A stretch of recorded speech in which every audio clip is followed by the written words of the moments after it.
Assalamualaikum warahmatullahi wabarakatuh. Hari ini kita masuk pertemuan ke-15 ya, atau pertemuan sebelum ujian akhir semester. Kalau nggak salah di kalender akademik itu ujiannya itu sekitar tanggal 5 Agustus ya kalau nggak salah ya. 2 minggu lagi ya.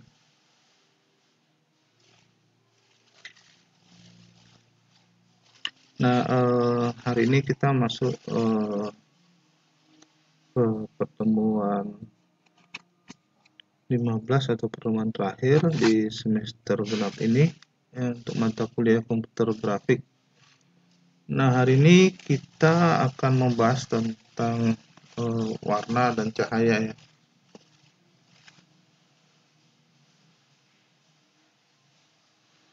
Nah, di sini kita akan mempelajari apa yang dimaksud dengan cahaya, apa yang dimaksud dengan warna, kemudian pixel, kemudian apa itu RGB, dan apa itu HSI.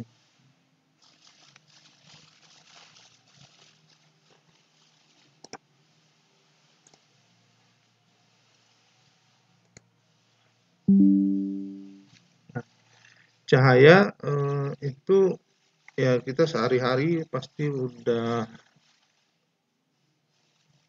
sering gitu ya, atau memang selalu menggunakan cahaya gitu ya, karena benda itu tidak bisa dilihat ya, benda atau objek itu tidak bisa dilihat itu tanpa adanya cahaya. Nah, cahaya dari lampu ya, kemudian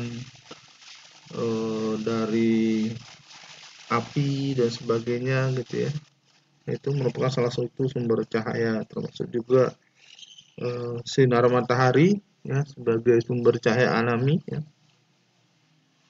itu memancarkan cahaya ya untuk melihat benda atau objek ya.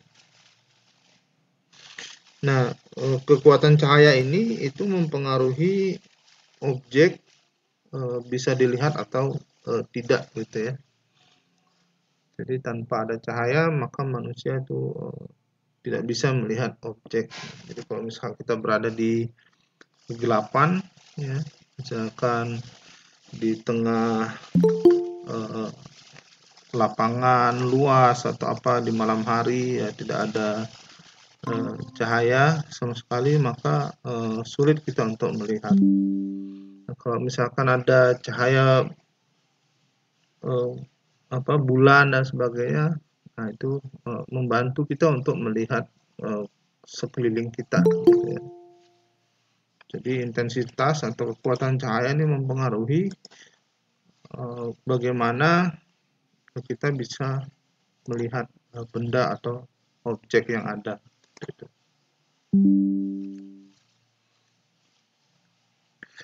Nah, kalau dilihat dari fisika gitu ya, cahaya ini adalah gelombang energi ya, atau partikel atau foton, seperti itu definisi dari cahaya.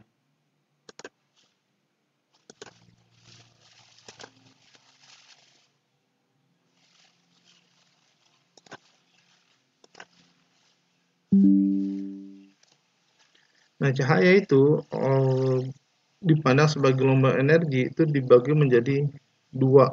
Secara garis besar itu ada cahaya yang tampak, ya, itu disebut dengan cahaya yang visible atau visible light. Kemudian cahaya yang tidak tampak atau invisible disebut dengan invisible light. Jadi pembagian cahaya sebagai gelombang energi itu secara garis besar itu ada dua.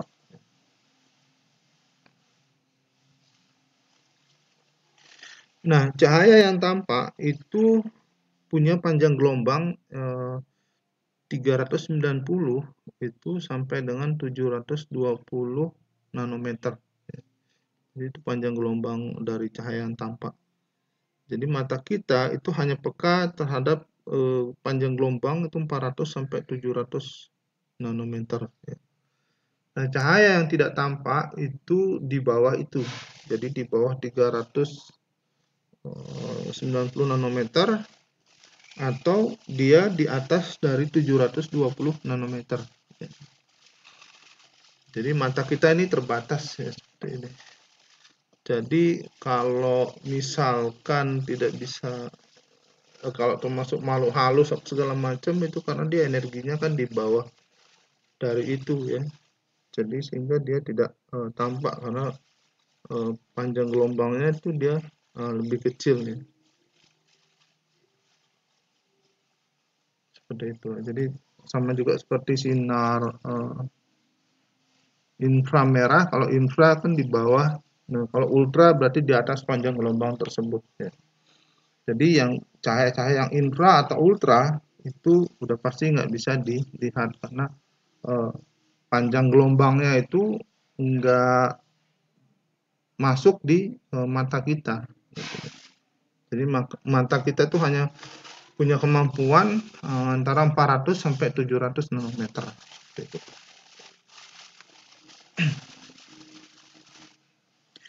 Nah, kemudian ini gambar spektrum cahaya ya. Jadi kalau kita lihat di situ di tengah-tengah itu adalah cahaya yang tampak atau visible ya, visible. Nah, jadi misalkan cahaya di atas itu misalkan ultraviolet ya, kemudian X-ray dan sinar gamma itu panjang gelombangnya itu di atas dari itu sehingga tidak tampak di mata kita. Jadi kalau misalkan eh, mungkin pernah kamu ngalamin ke rumah sakit gitu ya, terus di ronsen ya, di ronsen ya, itu kita nggak ngerasa di apa ya, dikenai cahaya seperti itu karena sinarnya itu tidak tampak, tapi dengan panjang gelombang tersebut sinar X ya, X-ray itu bisa menembus eh, tubuh sehingga bisa melihat organ-organ yang ada di dalam seperti itu ya. Itu karena dia punya panjang gelombang yang di atas dari penglihatan seperti itu. Nah, demikian juga gelombang radio ya. Jadi termasuk radio dan televisi itu kan dia menggunakan gelombang radio ya. Jadi eh, tapi gelombang itu nggak bisa kita lihat seperti itu karena dia punya panjang gelombang itu di bawah dari visible light.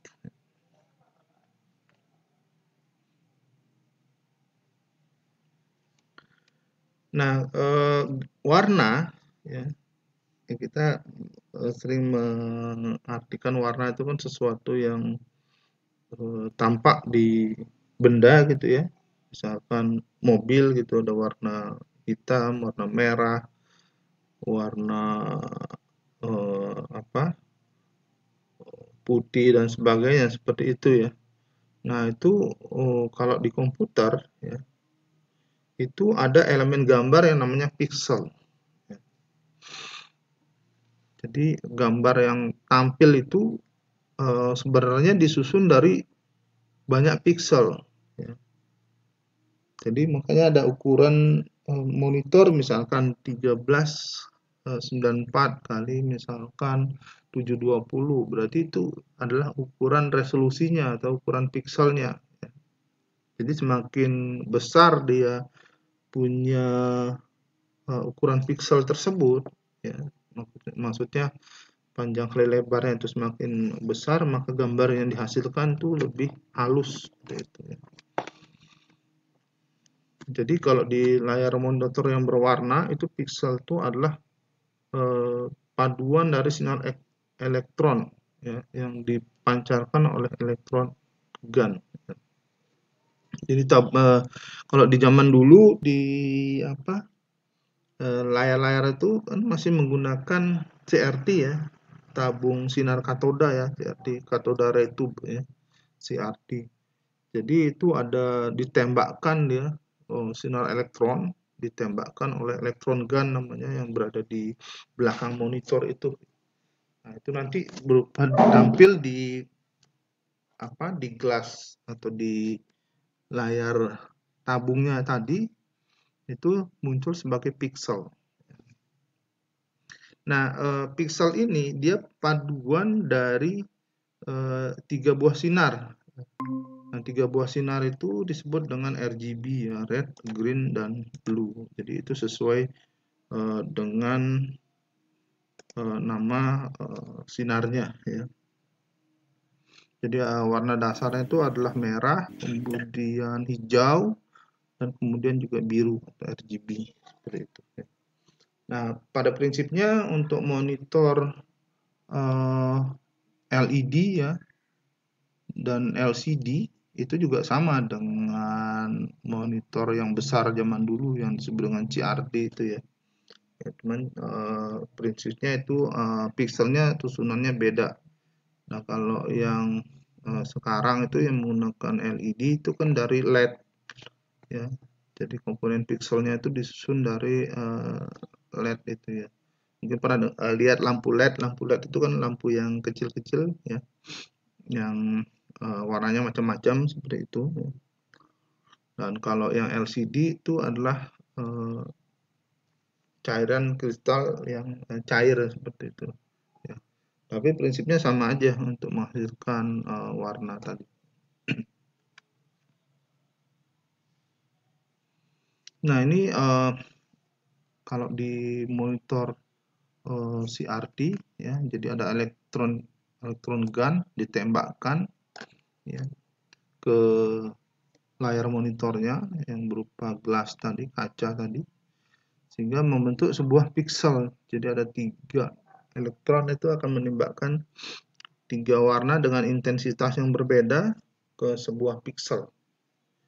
Hanya. Jadi nanti kalau layarnya tergantung berapa ukuran ininya ya, ukuran monitornya ya, dan ukuran resolusinya.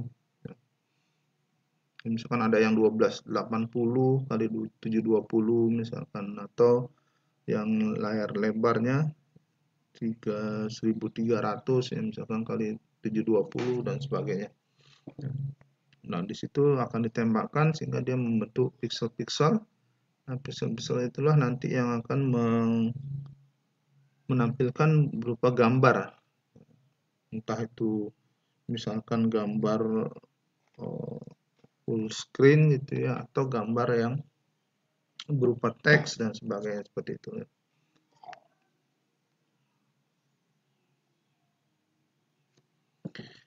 Nah, RGB ya, model RGB itu menggunakan 3 sinar ya gitu. Jadi 3 sinar ini dia akan masing-masing itu di intensitasnya itu akan di beda-beda gitu. Jadi misalkan satu titik itu adalah gabungan dari 3 warna, hijau, merah, dan biru ya. Dan nilainya itu antara 0 sampai 255 atau 256 warna gitu ya, 256 warna. Jadi jika nilai R kemudian G dan B-nya itu semuanya 0 ya, maka warna yang dihasilkan itu adalah hitam. Tapi kalau semuanya R-nya 255, kemudian G-nya 255, B-nya 255, nah itu maka warna yang dihasilkan itu adalah warna putih. Nah, kalau misalkan R-nya itu 255, kemudian G-nya 0, B-nya 0, maka warna yang dihasilkan itu adalah merah gitu ya. Seperti itu. Jadi satu titik atau satu pixel ya, itu tiga-tiganya itu digunakan gitu ya, tapi nilainya itu berbeda-beda. Sehingga nanti warna yang keluar itu adalah campuran dari ketiga warna ini. Jadi warna hijau, kemudian merah dan biru digabungkan gitu ya, dengan komposisi yang berbeda. Sehingga nanti hasilnya itu adalah hasil warna tertentu seperti itu. Itu baru satu titik ya. Jadi kalau misalkan ada 1300, misalkan resolusinya 1300, berarti melebar itu panjang itu ada 1300 titik ya, 1300 titik. Nah, maka 1300 titik itu berarti ada 3 kombinasi kali 1300 titik misalkan seperti itu dengan warna yang berbeda-beda, sehingga kalau nanti menghasilkan misalnya kita ada gambar pemandangan misalnya seperti itu adalah kombinasi dari ribuan pixel seperti itu ya, dengan intensitas warna yang berbeda-beda.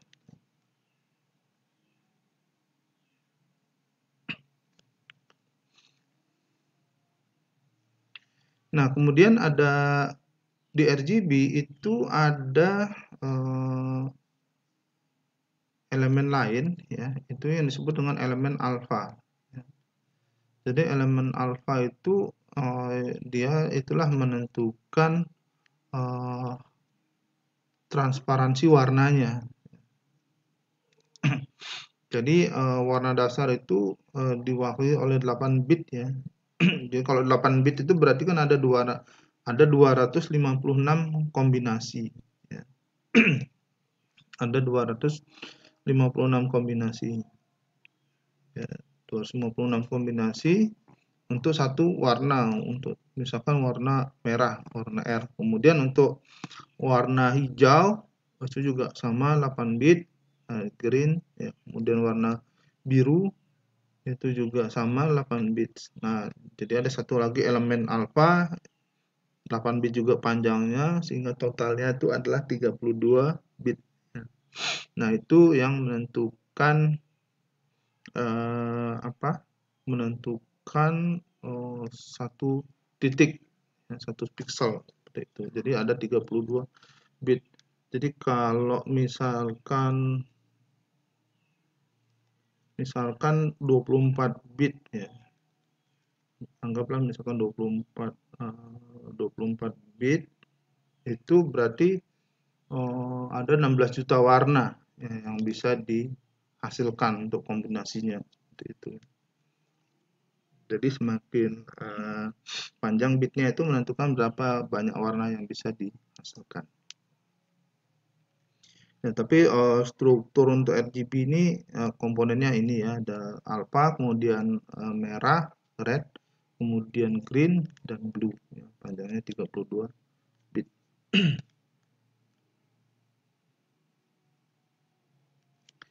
Nah, model yang lain selain RGB, jadi RGB itu adalah salah satu model warna ya. Nah, kalau misalkan mungkin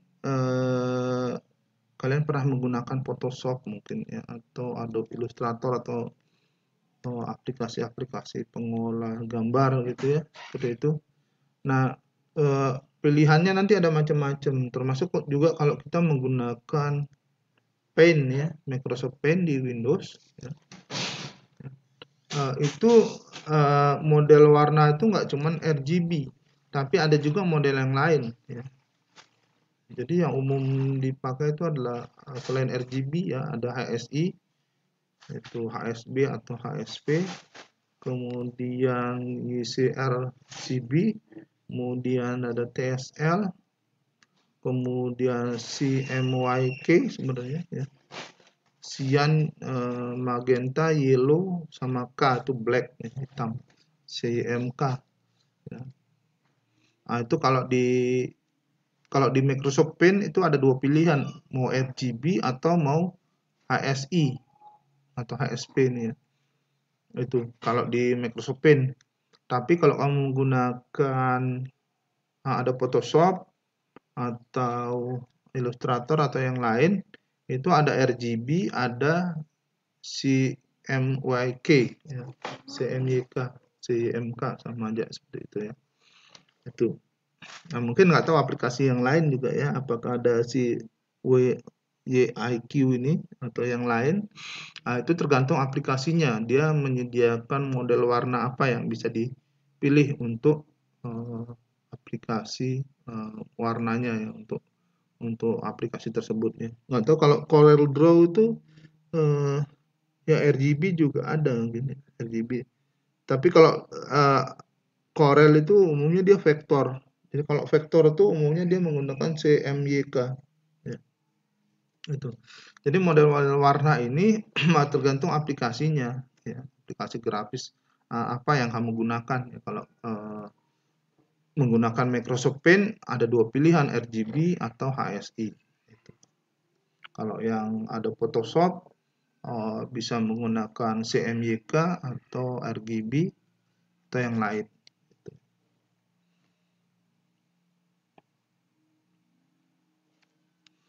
Nah, RGB ini dia merupakan salah satu model warna ya.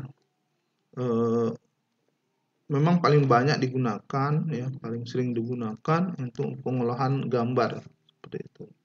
Tapi sebenarnya dia punya kelemahan ya untuk analisis warna dan pengenalan objek berdasarkan warna. Nah, makanya kalau di percetakan ya untuk aplikasi misalkan penerbitan buku atau majalah atau koran dan yang lain-lain gitu ya, itu dia nggak pakai RGB, tapi dia pakainya CMYK atau CYMK, cyan, yellow, magenta, black. Nah, itu dia. Karena RGB ini ada kelemahannya, gitu ya. Masalah gradasi warna, kemudian masalah apa?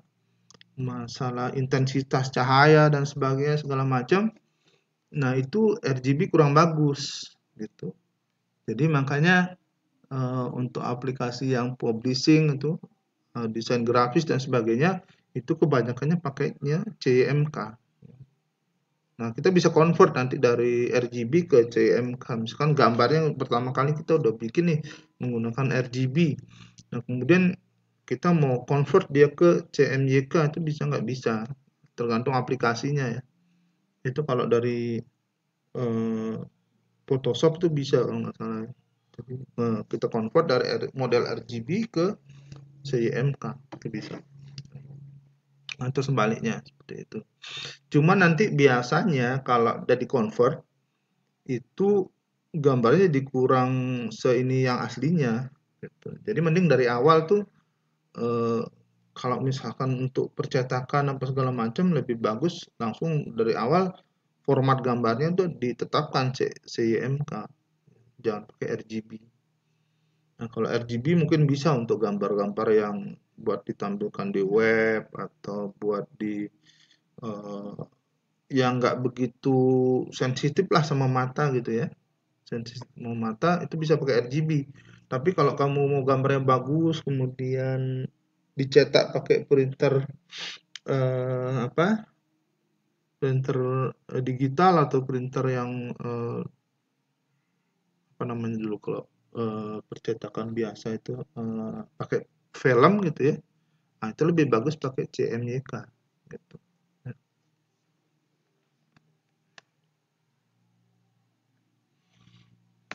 Nah, kelemahannya tadi itu ya RGB itu dia tergantung terhadap peralatan atau device dependent.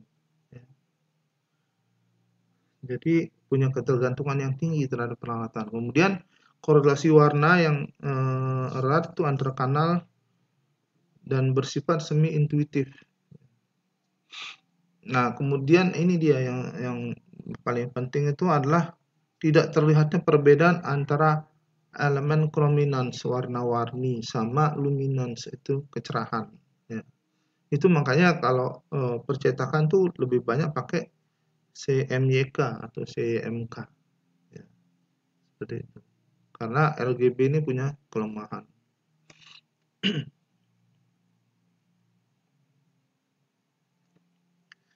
Nah, selain itu kelemahan yang lain itu adalah dia nggak sensitif. Ya. Ya, jadi sifat RGB itu tidak sensitif terhadap sistem penglihatan manusia. Jadi kalau mau menggambarkan misalkan kulit, warna kulit itu susah menggunakan RGB gitu. Nah, walaupun beberapa penelitian telah dilakukan dan dilaporkan memberikan hasil yang relatif baik, tapi tetap aja kalau masalah sensitivitas itu RGB kurang dibandingkan yang lain, dibandingkan HSI atau dibandingkan dengan CMYK.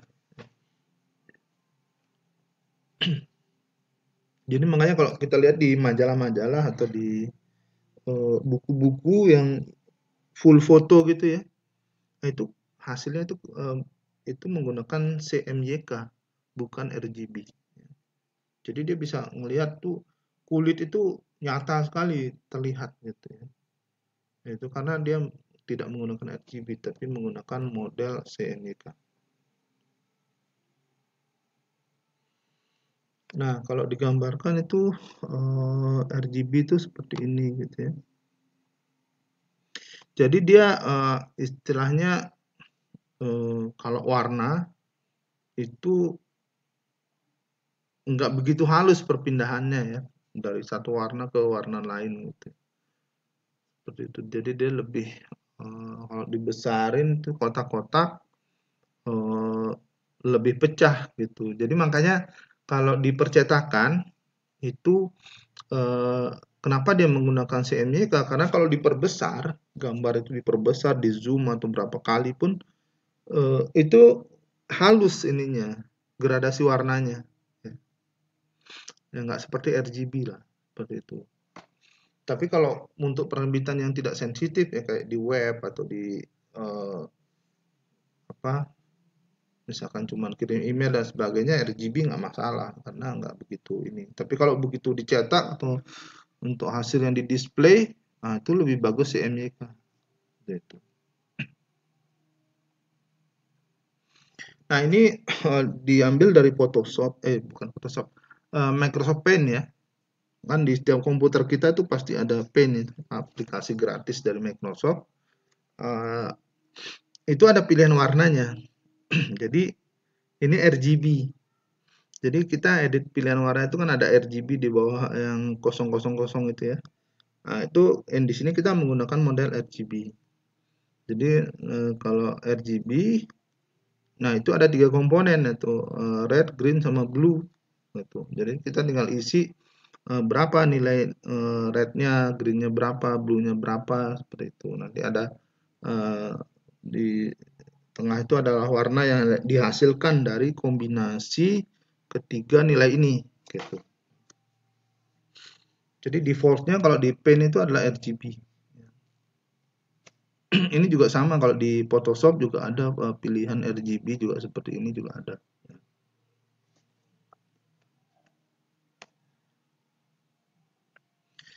Nah, model yang lain, model warna untuk grafik yang lain itu adalah HSI.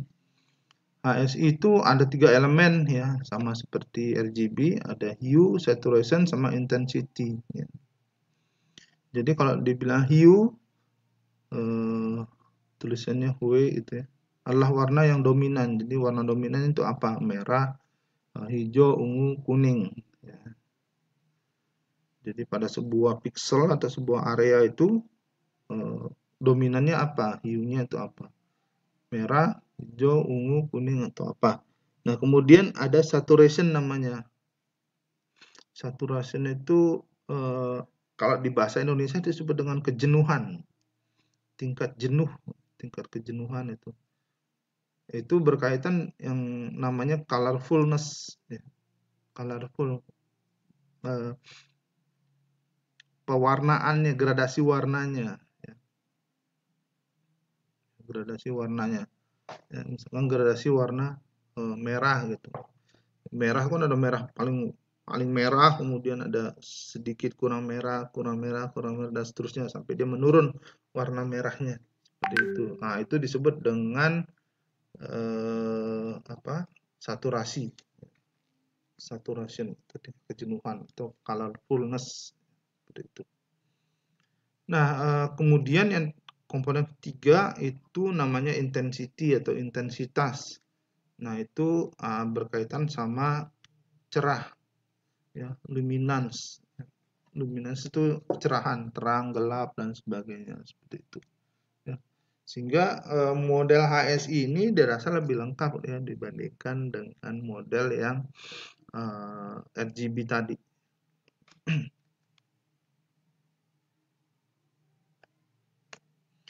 Nah, ini bisa digunakan ya untuk mendeteksi warna kulit ya, karena sifatnya secara eksplisit dan intuitif bisa membedakan ya antara chrominan dan luminan.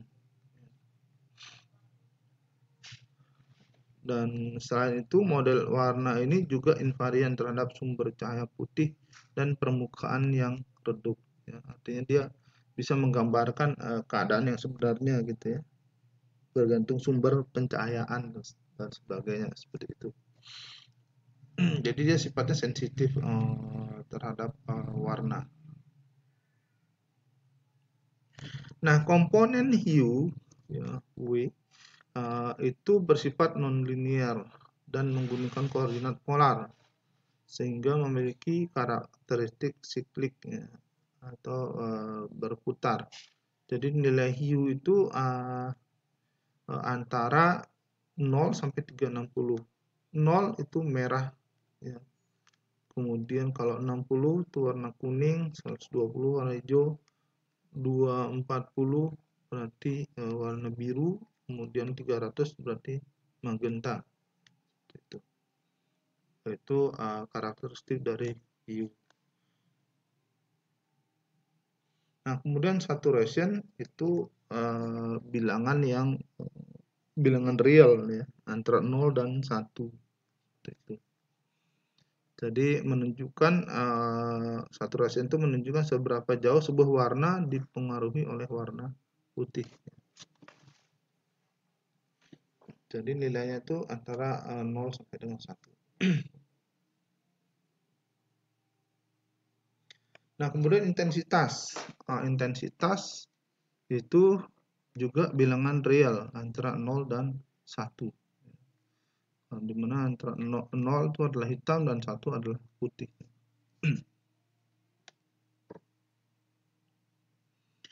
Nah, di sini ditunjukkan model HSI tadi itu ya. Jadi tergantung berapa besar nilai yang kita ingin set tadi ya. Itu ada cyan, kemudian blue, magenta, yellow, red sama green ya. Kemudian udah hitam dan putih.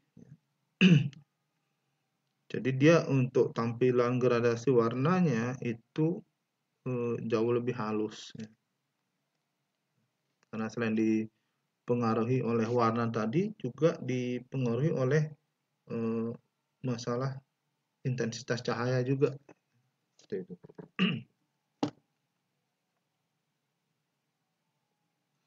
Nah, ini di aplikasi Microsoft Paint juga. Jadi di aplikasi Microsoft Paint itu ada namanya HSP. Jadi sama dia sebenarnya satu golongan ya antara HIS kemudian HSV, ada HSB, itu sama gitu ya. Jadi ini pilihan di Microsoft Paint. Kalau tadi ada RGB ya, nah kita pilihnya HSP. Nah, kalau HSP nanti berarti ada nilai hue, kemudian saturation dan juga value. Sehingga kalau nilai ini kita rubah-rubah, nanti akan menghasilkan custom color di situ ya. Warna yang hasil pengolahan dari ketiga komponen ini tadi gitu ya. Nah, ini nanti bisa kita gunakan warna ini untuk entah itu latar belakang, latar depan, atau misalkan mewarnai font dan sebagainya seperti itu. Nah, jadi kalau di aplikasi Microsoft Paint itu ada dua pilihan, bisa RGB, bisa HSP. Tuh. Kan jelas kalau HSP itu warnanya lebih kaya dibandingkan RGB. Nah, tapi saya belum tahu nih apakah di Photoshop itu juga pakai HSP atau enggak ya. Tapi biasanya sih menggunakan CMYK dan juga RGB. Jadi kamu cek aja nanti ya, misalkan punya aplikasi Corel atau Adobe Photoshop atau Adobe Illustrator ya. Jadi Adobe Illustrator dengan Corel Draw itu sama-sama berbasis vektor ya. kedua aplikasi tersebut berbasis vektor, itu dia menggunakan umumnya menggunakan CMYK. Ya, kalau Photoshop itu aplikasinya berbasis bitmap. Nah, kalau bitmap itu ada pilihan RGB dan juga CMYK. Ya. Jadi cek aja aplikasi kamu, tergantung aplikasinya support model warna yang mana. Ya. Nah, kalau umumnya untuk percetakan dan sebagainya, kita menggunakan yang CMYK atau HIS.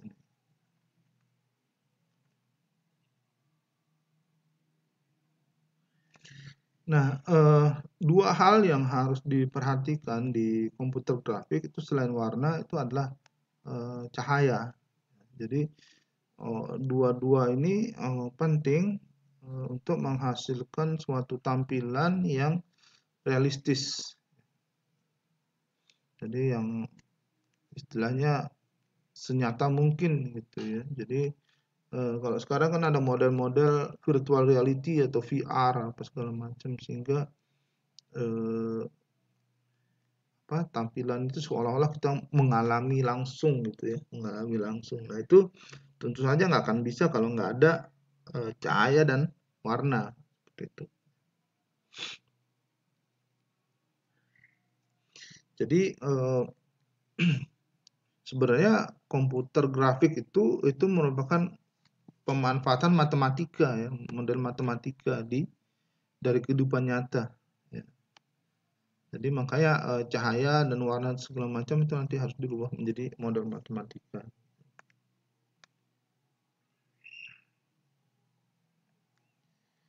Nah, model matematika yang untuk pencahayaan tersebut itu ada syaratnya. Yang pertama itu efek cahayanya itu hasilnya itu sama seperti cahaya yang sesungguhnya. Kemudian yang kedua itu dapat dihitung dengan cepat. Jadi kalau misalkan kita membuat sebuah film animasi apa segala macam ya, itu penting sekali bagaimana cahaya ini bisa diaplikasikan di film tersebut. Jadi kalau misalkan arah cahaya dari mana, dari atas, dari samping, atau dari belakang, dan sebagainya, itu seolah-olah nyata sekali gitu. Ya. Misalkan beberapa film animasi yang kita lihat, misalkan matahari terbit dan sebagainya, maka ya benar-benar gambar yang kena matahari itu akan menjadi terang atau siang gitu. Bukan juga kalau misalkan mataharinya itu terbenam gitu, atau lampunya mati sebagaimana gelap ya, menjadi gelap dan sebagainya. Nah, itu adalah efek cahaya yang dihasilkan. Jadi perhitungannya juga harus ada di situ ya.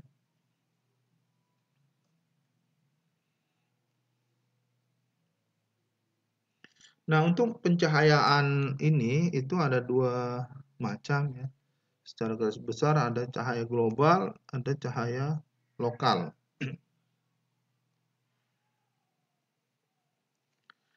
Nah, cahaya global ya itu adalah model matematika yang dia memperhitungkan pengaruh interaksi cahaya terhadap berbagai objek.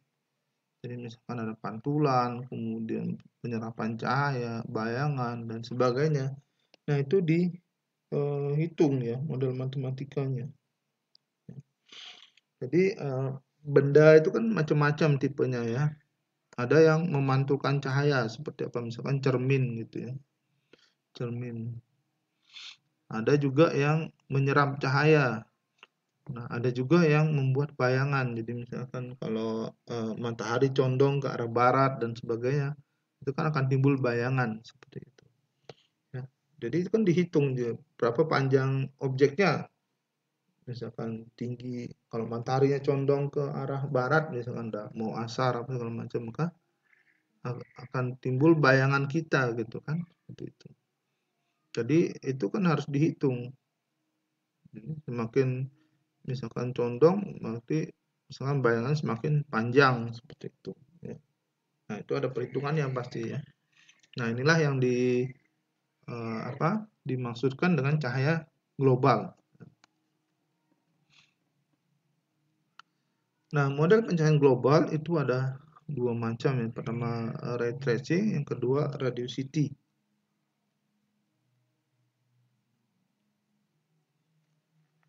Nah, ray tracing itu istilahnya melacak cahaya. Ray tracing namanya, ray itu sinar, tracing itu pelacakan. Jadi ray tracing itu cahaya menyebar ke berbagai arah, kemudian menghitung kuat cahaya pada saat cahaya mengenai mata.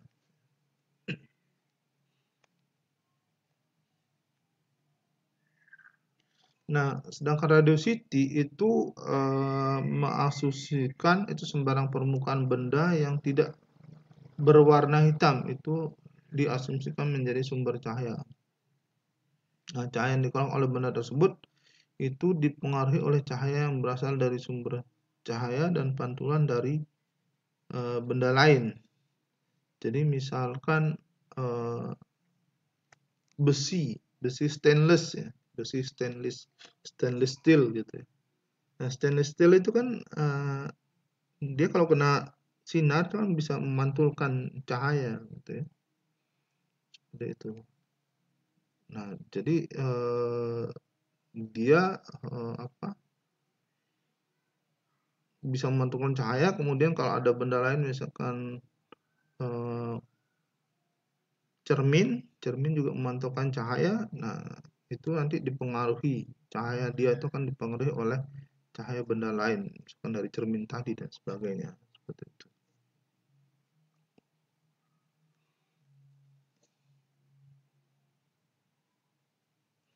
Nah, kalau tadi yang global, nah yang berikutnya itu adalah pencahayaan lokal.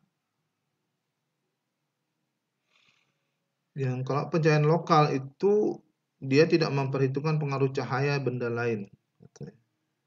Jadi yang dia butuhkan itu hanya materi penyusun bendanya itu seperti apa. Ya, kemudian sumber cahaya, kemudian geometri permukaan benda, dan yang berikutnya itu adalah posisi mata. Nah, itu pencahayaan lokal.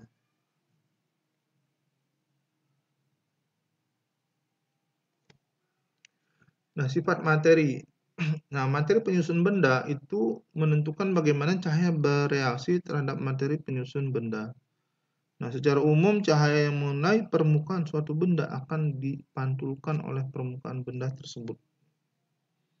Jadi apapun bendanya itu dia akan memantulkan cahaya, tapi seberapa banyak yang dipantulkan itu tergantung dari materinya ya. Jadi kalau misalkan kayu ya mungkin nggak begitu memantulkan cahaya ya dibandingkan kalau misalkan cermin atau misalkan stainless, besi dan sebagainya ya. Seperti itu.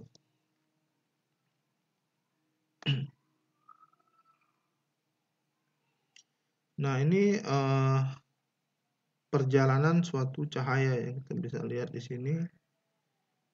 Jadi ada cahaya datang, kemudian bagaimana dipantulkan. Jadi dia akan memantulkan, menyebar ke segala arah gitu ya. Tergantung dari permukaan pantulannya. Ya. Ya, kalau permukaannya seperti cermin ya maka dia akan dipantulkan banyak seperti itu ya. Tapi kalau misalkan selain itu misalkan kayu atau benda-benda lain itu maka pantulannya itu tidak sebanyak dari cermin misalkan seperti itu.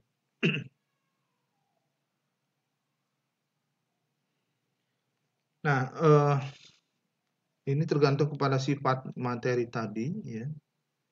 Maka pantulan itu seperti apa gitu ya. Jadi ada 3 jenis pantulan. Pertama itu spekular, kemudian diffuse, yang ketiga itu translucent. Jadi 3 hal ini tergantung dari materi penyusun bendanya. Nah, kalau spekular itu permukaan yang licin dan halus. Jadi misalkan cermin gitu ya. Seperti itu. Jadi cahaya yang jatuh pada permukaan benda-benda tadi seperti cermin, benda-benda plastik itu akan dipantulkan kembali. Dan apabila dilihat dari sumber data datangnya cahaya, maka kita ada satu area yang paling terang. Nah, itu disebut dengan specular highlight. Jadi intinya ini adalah kalau spekular tuh permukaan dari benda itu licin dan halus. Cermin misalkan, kemudian stainless steel sebagainya itu kan halus gitu. Nah, ini contoh gambar yang untuk spekular gitu ya.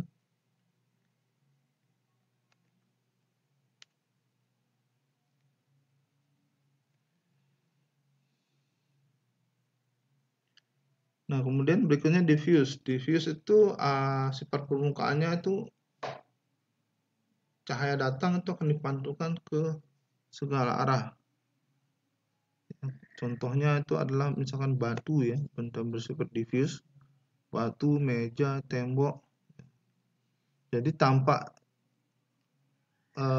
bendanya tadi itu permukaannya terlihat lebih kasar.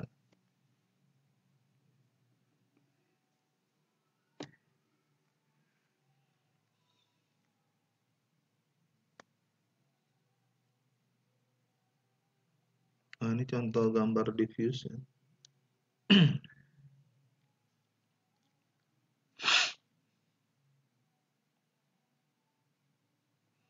Nah, kemudian yang ketiga itu adalah namanya translucent.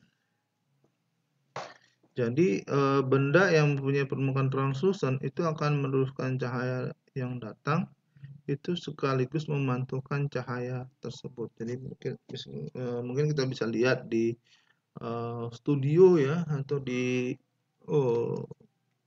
syuting film seperti ini ya, ada payung seperti ini. Nah, ini digunakan untuk model translucent tadi.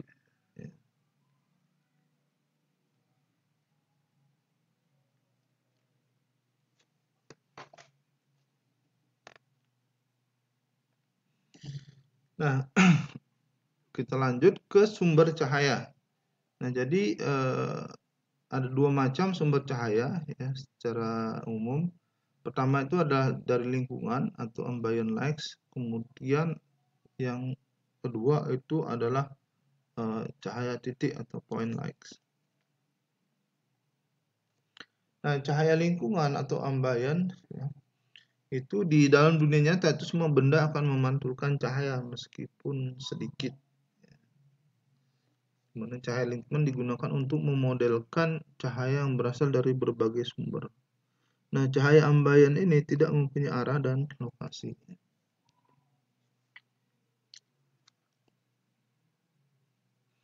Nah, kemudian cahaya titik atau point light.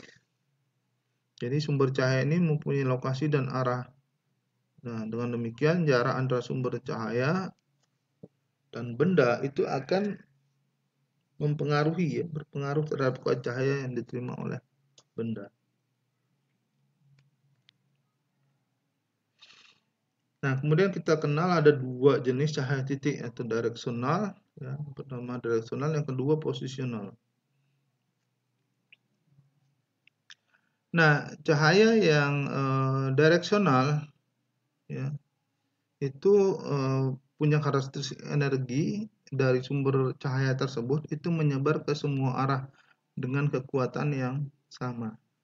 Nah, jadi contoh dari sumber cahaya direksional ini adalah cahaya matahari ya. Jadi cahaya matahari itu kan menyebar ke semua arah ya, dengan kekuatan yang sama.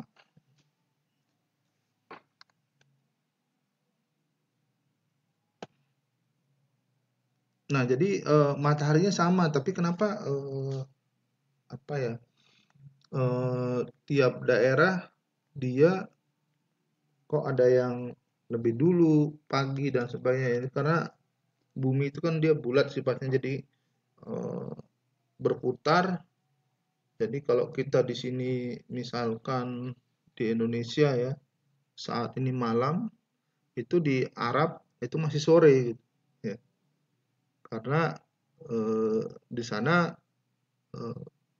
istilahnya tingkat kemiringannya dengan matahari bumi tadi dengan matahari tadi ya, dia lebih dekat gitu ya. Sedangkan kita udah dibalik gitu, dibalik dari bumi tadi. Jadi makanya gelap di sini seperti itu. Tapi kalau di posisi kita sama, zonanya ya pasti mataharinya sama. Di sini siang ya siang pasti seperti itu. Ya.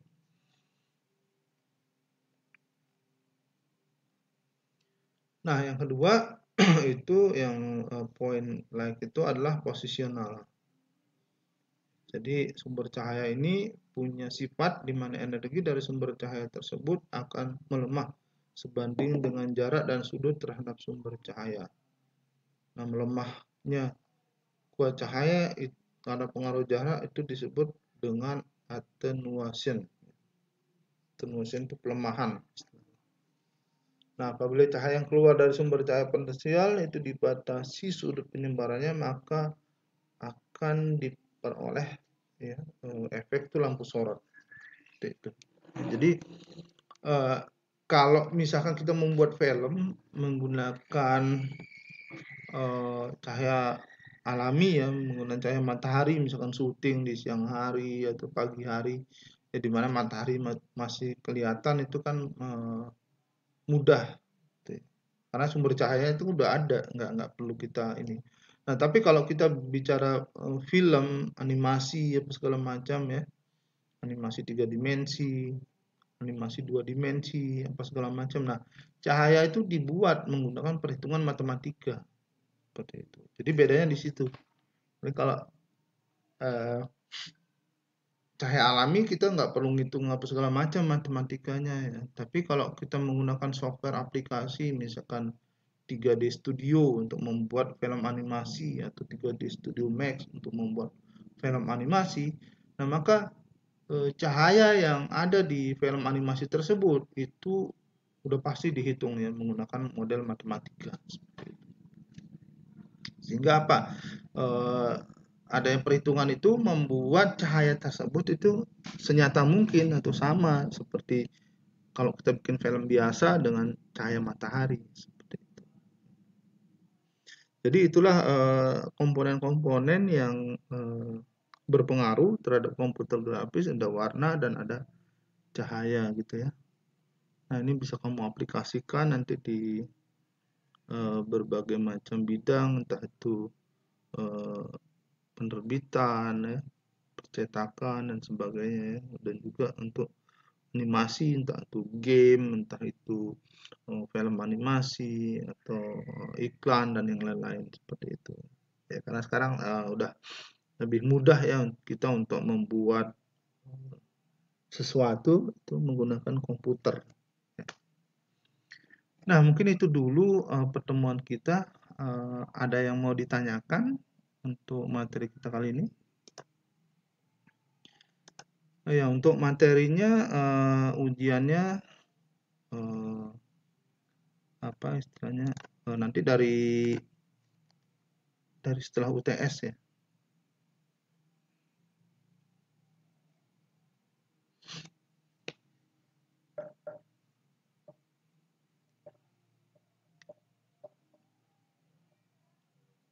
Ada yang mau ditanyakan lagi?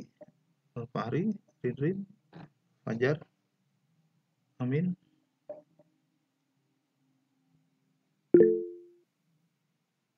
Oke ya, masih bisa diikuti ya materinya ya.